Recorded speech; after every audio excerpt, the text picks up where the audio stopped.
the Animated Parashá with Micha, Animated 2.0. Welcome to another Animated Parashá with Micha, Animated. This week, Parashat Kedoshim, which means holy. You ask and I answer, at least I try. Let's go. Micha, how do I become a holy and sacred man? Well, some people think that to become holy and sacred, a person needs to spiritualize themselves, pray, and become a bit absorbed. The Torah teaches us that the more we care about others, the holier and more sacred we become. For example, we often think that touching only a friend's eraser, a friend's ruler, picking up a pen, and then returning it is no big deal. The Torah says that we cannot touch anything that belongs to others. Taking 5 cents is also considered theft. In fact, for such small amounts, God destroyed the world in the time of Noah with a Mabul, the famous flood that Micha talked about, Parashat Noah. Take a look here. Let's talk about 2 very important precepts focused on the human heart, lo tikom and lo titur. Do not seek revenge and do not seek revenge, 2 forms of revenge that the Torah has prohibited. Lo tikom. You didn't lend to me. I won't lend to you either. That's nekama revenge and it's prohibited. However, the Torah also prohibits lo titur. It's another way of seeking revenge. You didn't lend to me, but I'll lend to you. See, I'm not like you. And that's also a form of revenge, because through my words, I remind you that you didn't lend to me and that I'm not like you. So I'm seeking revenge with words, and that's also prohibited. How to do it then, Micha? You lend without remembering that he didn't lend to you. The Torah wants to educate human beings to have good feelings toward others and never hold a grudge in their hearts. Another well-known principle in our Parasha: לפני עיוור לא תיתן מכשול.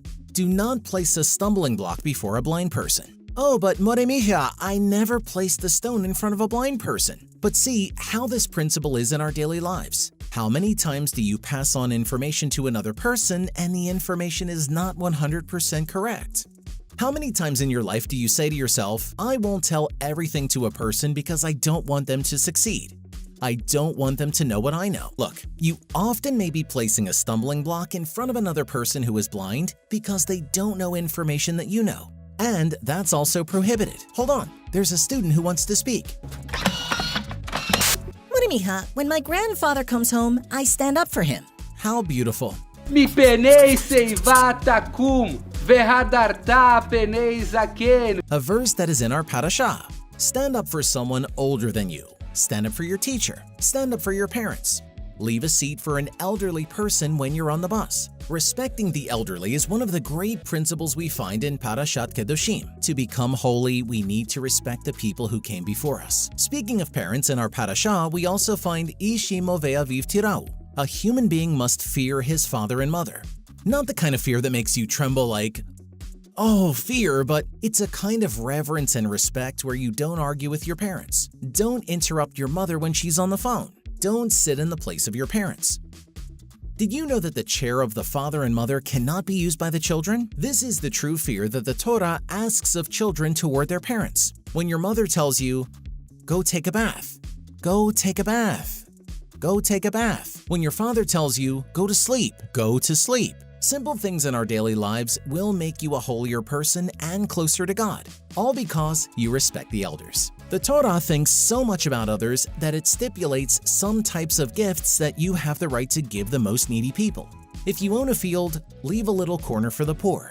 If 1 or 2 sheaves of wheat fall from your hand, leave them for the poor. If you forget to pick up some of your harvest, leave it for the poor. These commandments are known as Peah, Leket, and Shicheha. Remember the great lesson of our Parasha. The more we think about others, the closer we are to God. Say what you thought of these teachings. Oh, and don't forget to subscribe to the channel and leave your comment. And here ends another Animated Parashá with Micha, Animated. Don't forget to tell the Parasha at your home, to your family, of course, at the Shabbat table. See ya! The Animated Parashá with Micha, Animated 2.0.